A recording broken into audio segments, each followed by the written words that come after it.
What up, what up, what up, what up?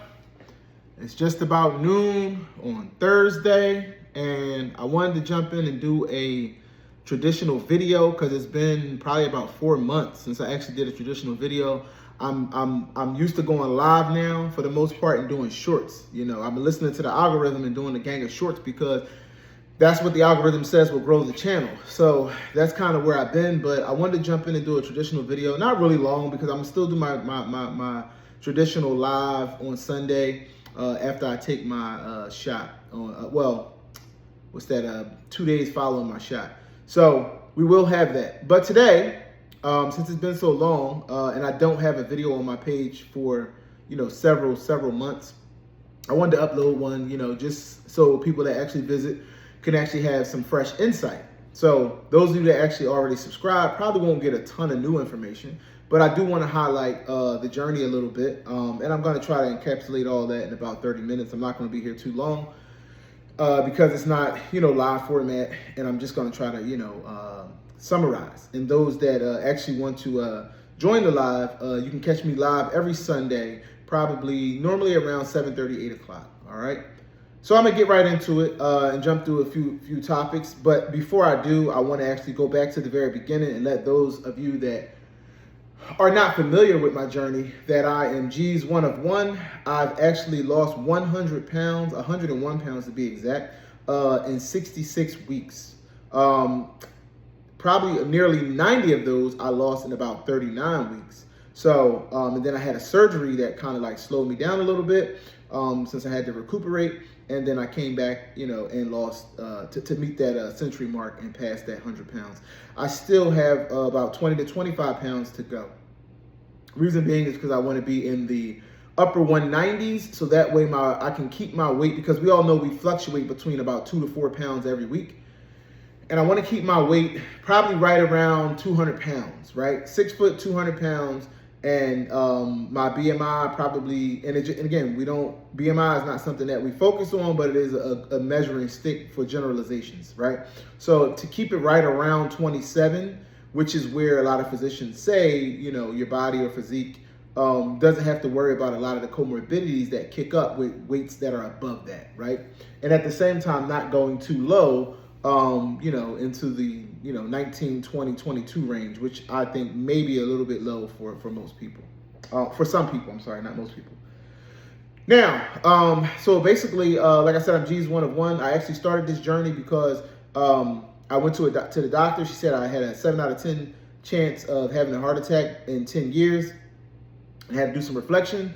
And I said, well, I have a 5-year-old, and I have a teenager, and then I have a young adult kid, and I had been married for, probably at that moment, maybe 16 years, and at that moment, and no, I'm actually longer than that, probably about, I think it was right after my 17th anniversary, because I believe we are on the precipice of year 19. We're on the precipice of year 19. So yeah, that was probably right after my 17th year of being married at that moment. So, needless to say, I had a family, and I did, and obviously, they depend on my presence, not just, monetarily, like a lot of us guys try to say, well, we got plenty of insurance, so do I, but your presence is important. So that's definitely something I like to land. So I said, well, let me just, talk to the doctor about Zepbound, because I had been, looking at it, and I think that might help me in my journey, because I had lost the same, 20, 30, 40 pounds like most people over and over again. But I know I needed meaningful loss, meaning at least 100 pounds or more, because I knew that would take me out of obesity, because that's where I wanted to be, out of obesity. Being slightly overweight is fine, which is why I only, like I said, have about 25 pounds to lose, because I sit here today weighing in at 219 pounds, right? So if I lose 20 pounds, that'll put me at 199, right? And actually 25, will put me just under that. And again, that's just to, like I said, make sure that I can actually have a little bit of wiggle room. So wearing, 197, 198, keeps me like from going above that 200 pounds, even if I gain a little bit of weight. And if something happens and I was to gain, let's say like an absorbent amount, like 20 pounds, I still wouldn't be in obesity, because me being 6 foot tall, and as long as I'm under 220 or 220 and below, I'm not obese, I'm overweight. right? So that's always my goal, to stay out of obesity, because that's where the actual health markers actually kick up. And the clinical obesity is where I was. I was in clinical obesity because my BMI was 43 when I first started, because I was 319.6 pounds, right? So when I hit 318.6 pounds a few days ago, well, almost a week ago, I actually, being, at that moment 101 pounds down, like I said, I cleared obesity. So that's what made it such a big deal for me to hit that 100-pound marker. So now, like I said, if I get down, another 20 pounds, I can be comfortably out of obesity. So that's the whole point. And interestingly enough, I purchased a new scale called the Renpho Morphoscan Nova, and it's been an eye opener for me, because it is actually a DEXA-like body composition scale, right? And what I mean by DEXA-like is it's not an actual DEXA, obviously, but it's within, the results are generally within 2% of a DEXA's results. So for me, that's more than enough, validation to where I actually trust the scale, and I actually implore anybody who actually is willing to invest in the health journey to invest in actually getting one of these scales. I'm not being monetized in any kind of way to promote the scale. I'm just giving you my personal experience on all of this. I'm not your physician.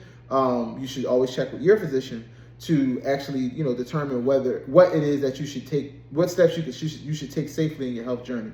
But the scale is something that I purchased just last week, and it has me excited because some of the numbers I was chasing based on the basic Basic Bluetooth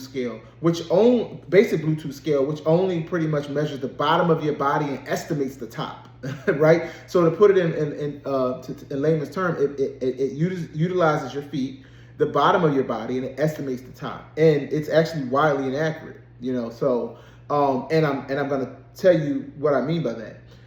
What I mean by that is, when I actually got my results, lo and behold, the visceral fat that I actually was telling people to be concerned with, right? Because that is the one that actually affects your health the most seriously.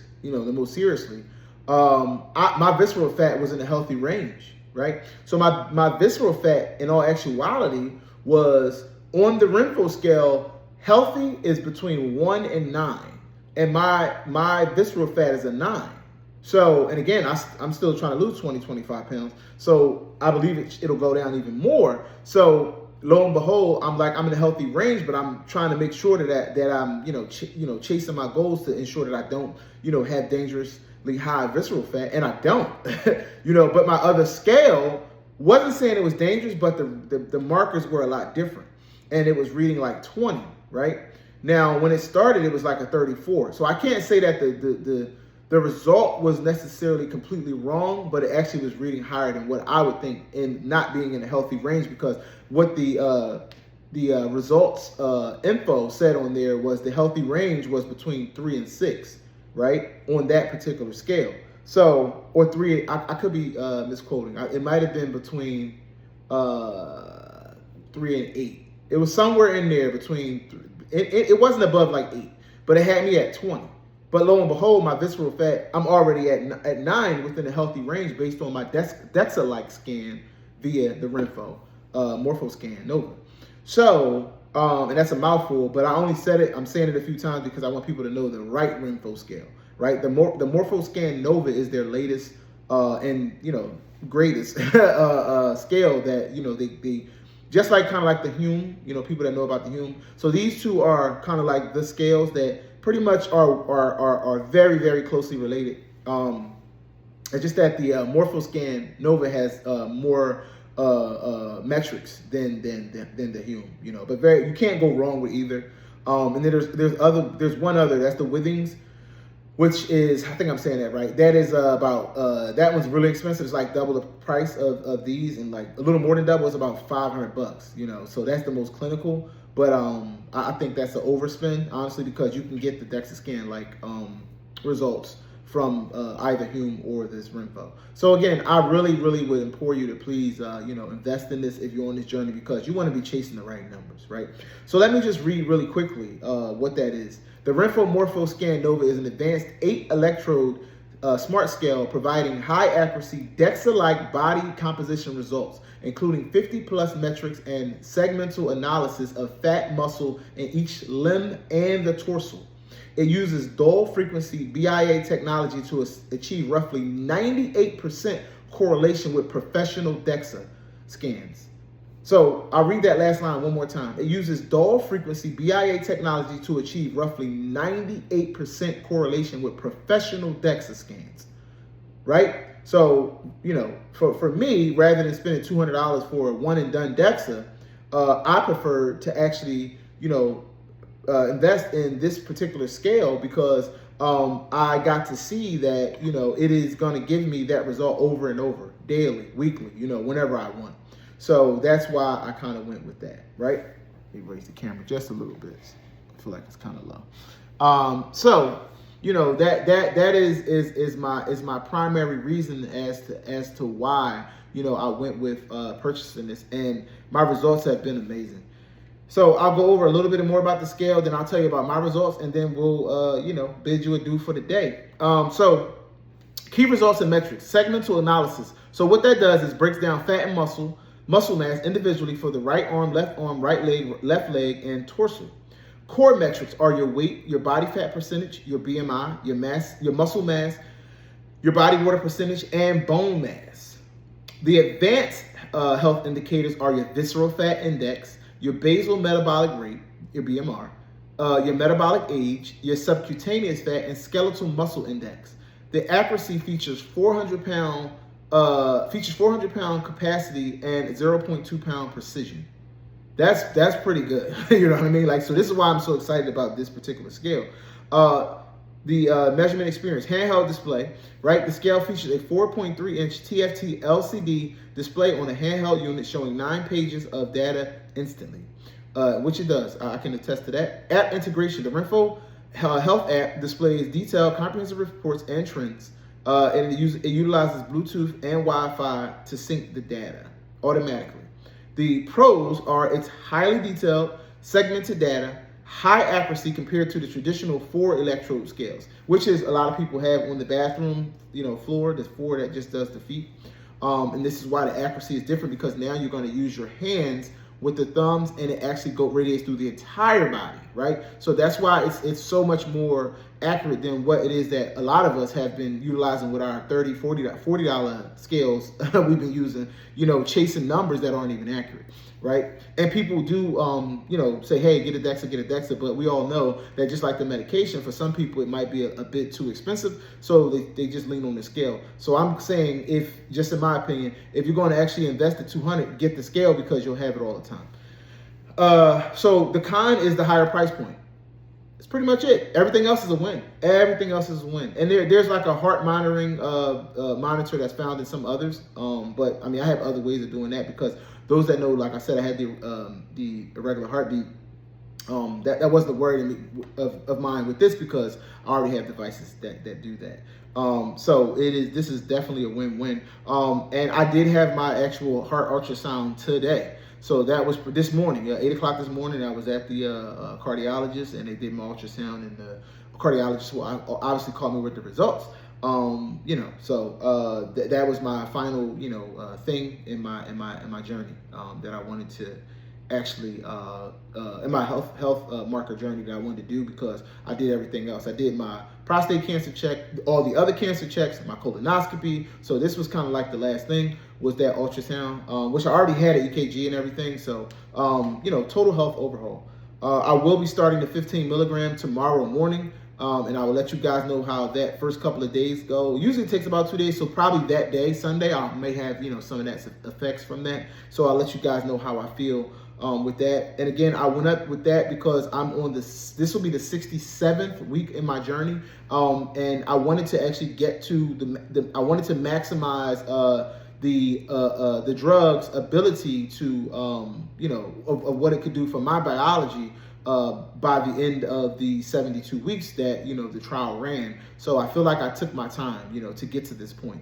I definitely took my time, because I was on the 2.5 for a month. I was on the 5 for a month, and then every other dose I stayed on for at least 5 months. I was on the 7.5 for 5 months. I was on the 10 for 5 months, and I was on the 12.5 for 4 months. 4 months, okay. So, and insurance is moving to 3 month, 90 day. So I wanted to go ahead and move to the 15 to see how it reacted with my body before I actually, went ahead and got 3 months of it. So I'm going to do this for 2 months and then probably fill my 90 day. So for summer April, summer May, I'll be on the 15 to see how it does for me, and then June, July, August throughout the summer, I'll either go back to 12.5 if for some reason I don't like something about the 15, or I'll stay on the 15, and we'll see how this summer, if that can aid in my journey to get the last 20 some odd pounds off and get me right around that 200 mark. So last thing about the scale, and then I'll go into my results, and we'll go from there. The Nova is designed for in-depth, long-term tracking of body changes, particularly for those targeting specific muscle gain or fat loss in a particular body part or body area. So let's dive in a little bit deeper.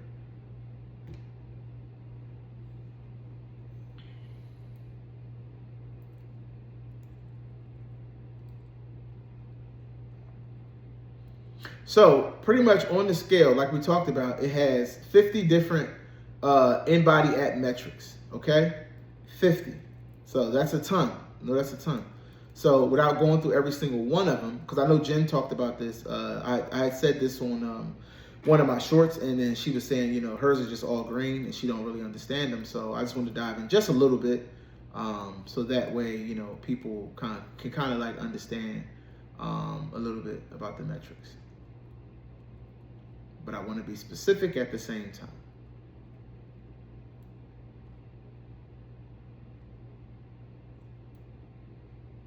Pulled up the wrong thing. So I'll just jump right into my results. So basically, and I most of them are like, I remember them because I was so, happy about the results that I got. So I'll start with the, like I said, visceral, because I did talk about that a little bit. So in the scale, your visceral fat, you generally want it to be anywhere between 1 and 9 when it comes to the Renpho. And mine was at 9, so that's within the healthy range. And obviously with the work I'm doing, should actually decrease it even farther. My bone mass was at 11, which was excellent, right? Because you want that to be at least between 8 and 10. And that was at 11. So I'm actually like, off the charts good. And that's really talking about that strength and the density of your bones, right? Because we've seen those things float in the internet about, your bones are deteriorating and all that, and again, like I said, I've been on this journey for almost a year and 5 months, and that's showing that my bones are in excellent condition. My actual body fat percentage, that's another thing that I had a long video on, and we talked about the tape measure and all of that. And I'm thinking that my body fat percentage was, now when I first started this, a 39, which might be inaccurate now because I was using that scale. And as of late, I thought I was at 28%, I want to say, like 28.9, right below 29%. When I hit the 100-pound marker, I think that's what it said, like right at 28.8, 28.9. But lo and behold, with the Renpho, my actual body fat, and again, my goal, I said to you guys, my goal is to get to kind of like 24, because I'm okay with a little bit of a dad bod, because we know that basically 16 to 22% is what's optimal for the male physique, 16 to 22% fat. Now, obviously, you'll see a bunch of young guys on the on social media, TikTok, YouTube, flexing, talking about 10%, 12%, but that's extremely hard, to actually stay in that range unless you're like a really young guy that's, just going after this constantly day after day. The more realistic range is 16 to 22%. So like I said, my goal was to get to 24 and then see what I can do from there. But lo and behold, my body fat percentage is 24%. It's 24.4, I believe, if I'm not mistaken. So I was extremely happy about that. So that means that I actually can get optimal, not just good, but optimal. I can crack into that optimal range. So now to stick with the same aggression, I am going to try to go for 20%, right? Because I think I can. Because with me actually being at 24, remember, I was trying to go from 28 to 24. So to go from 24 to 20, I think I can do it. You know what I mean? So that's going to be, and that'll be very optimal, you know, like I said, for a 45-year-old male to have 20% body fat. That'll be tremendous, especially for me, coming from 320 and having most likely, and again, because obviously we can't necessarily trust the old scale, over 30%, you know, of body fat, you know. The other interesting thing that I found out was that I'm very muscular. So beneath the fluff, I was very muscular. And I can believe it because you got to think about it. I was carrying around over 300 pounds. Now, most of my adult life, I was in between 250 to 270 pounds. So even that, you know, that's a lot. And again, I'm not a stranger to resistance training. I resistance trained for a long time. I've worked out with personal trainers and things like that. So I'm not like, you know, floored that I could be, you know, as muscular as the Renfo told me I was. But needless to say, carrying around that weight, I am, you know, and the numbers show it because basically my muscle mass was at 165 pounds, right? My muscle mass was in the actual excellent range. It was in the excellent range, just like the bone mass. So it said that I was very muscular. So if you go into my actual post, you can see because I posted these things in the post on my page so you can actually see the results. So what I'm saying, you can see in my results. It also said that my skeletal muscle was 96 pounds, which was again above average. It was again above average because the range they were looking for a 6-foot male was probably somewhere between like 40 to 83, and I was at 96 pounds. 96 pounds of skeletal muscle, and that's the muscle connected to the bone, right?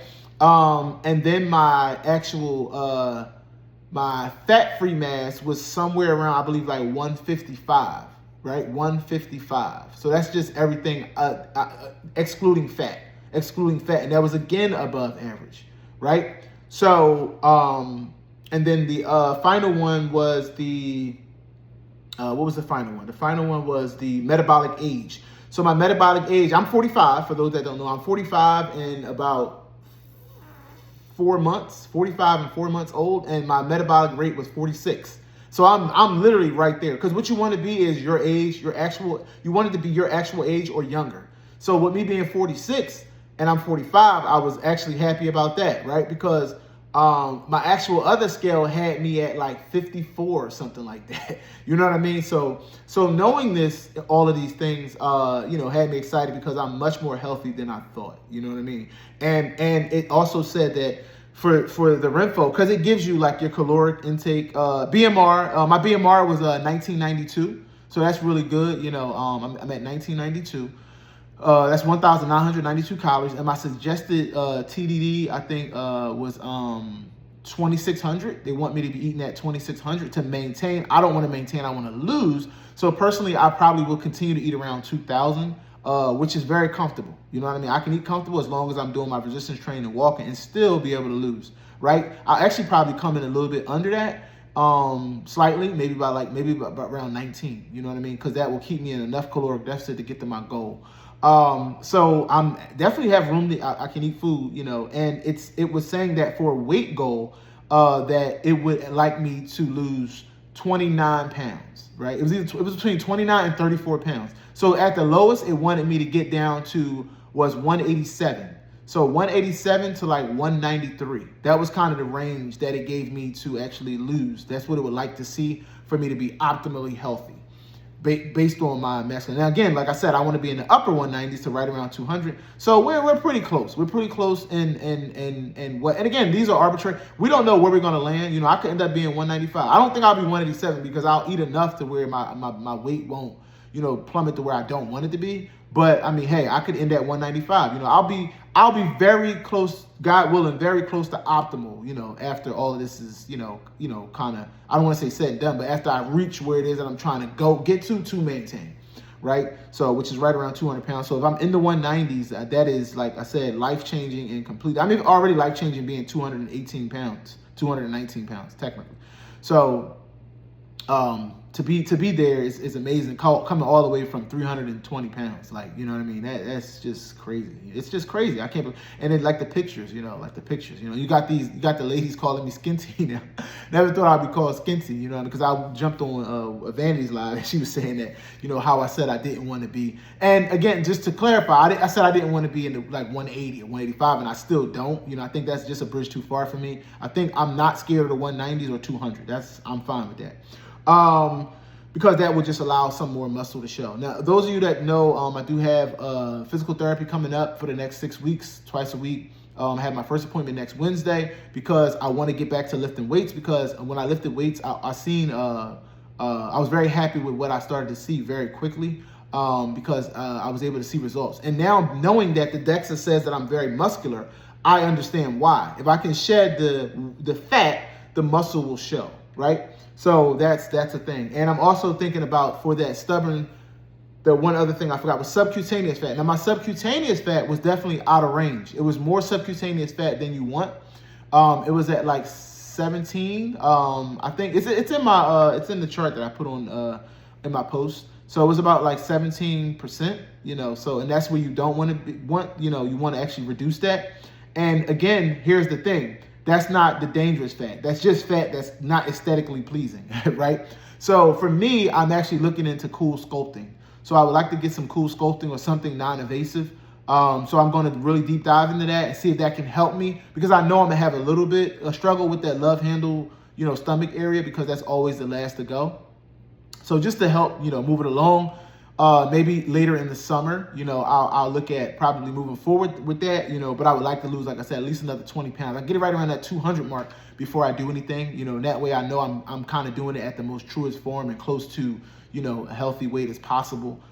Because again, the BMI would have me be 183 pounds, and that's 177 to 183 if you go on BMI, and that's definitely too small for me because I'm very muscular. Knowing that I did my DEXA now, I have that information. I'm a very muscular person, so 177 to 183 is too low for me. I should be, you know, like the DEXA said, probably right around, to make it simple, 190, right? That would be, you know, and for me, I've been saying 200. So, and I'm pretty much going to stick to that. So if I end up at 195, hey, what the heck? It is what it is, right? But yeah, 180, 170s, 80s, that's not for me, because my body is very muscular, and that would be overshooting, right? Overshooting. So to wrap it up, you know, like I said, I wanted to do a video because I hadn't done one in a while, and I wanted to, you know, bring things up to speed, you know, because I haven't posted a video on my page in quite a while. When you go on there, it takes us back to like week 33, you know, and we're on week 66. So yeah, it was time, you know, because I was covering week 30. I don't think I was in week 33 when I posted it, but I'm pretty sure it was probably like right after the surgery, and I was like, I'm back. You know, it probably was like in like late October, early November, something like that. So it's been quite a few weeks, you know. So maybe it was right around that time. But either way, this will get posted, and people will be able to, you know, get updated, you know, on my journey. And I always got to leave you guys with something. And you know, what I'd like that to be is a few things.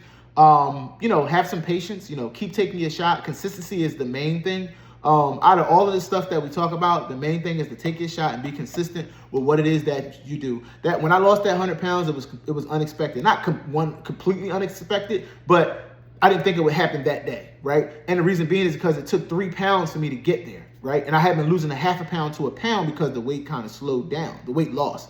So to lose 3 pounds was like, whoa, all of these things that I'm doing is working out. So sometimes don't, you know, try not to just look at the scale to determine whether or not, you know, you're doing well, because sometimes it's really, you know, you got to look at your clothing, you know what I mean? Look in the mirror and see what you're seeing. But the clothing are a much better factor, and actually take measures at what's happening than the total body scale. And as you just saw, like I said, with the actual, you know, old school, you know, 4 electrode Bluetooths, they're wildly inaccurate, and I suggest you get the 8 so it can get you measuring your entire body and not guesstimating the top, right? So hopefully, you know, I explained, you know, what it is that, you know, you guys, you know, actually wanted to hear. And on Sunday, I'm going to do question and answer and let you guys just, because usually I come with a bunch of topics. I'll quickly recap my week, let you know, about the 15, which I won't go through it because I feel like you need to have a month or 2. You need to have 4 to 8 weeks, in my opinion, 4 to 8 weeks to really say how a dose is doing for you. You know, you really can't, like, You know, maybe 4 weeks if it's a higher dose, but 4 to 8. You can't really say how the dose is in a day or two, you know, because you're going to have symptoms, obviously, because you just took it, right? So we can't really review a dose, you know. We could just say, hey, I took it and it's how I'm feeling today, right? But what it's really going to do for you as far as suppression and everything like that, and even that, you know, fat oxidation, right? Because that's another thing, right, as you go up, you know. So, but again, I don't want to get off into a tangent in another conversation. But, you know, sometimes you got to get a little frustrated in the journey to actually see results, because that's what's going to push you. You know, emotion and frustration is not always a bad thing if you can allow it to, you know, utilize it, you know, for energy to actually use it as a push to get where it is that you're trying to go. But have patience, because the results will come. It will come. I promise you it'll come. You just got to have some patience, because it's going to come when it's supposed to and not when you want it to. All right. So, like I always like to end all of my videos, Obesity Warriors stand up. We're in it together. Later.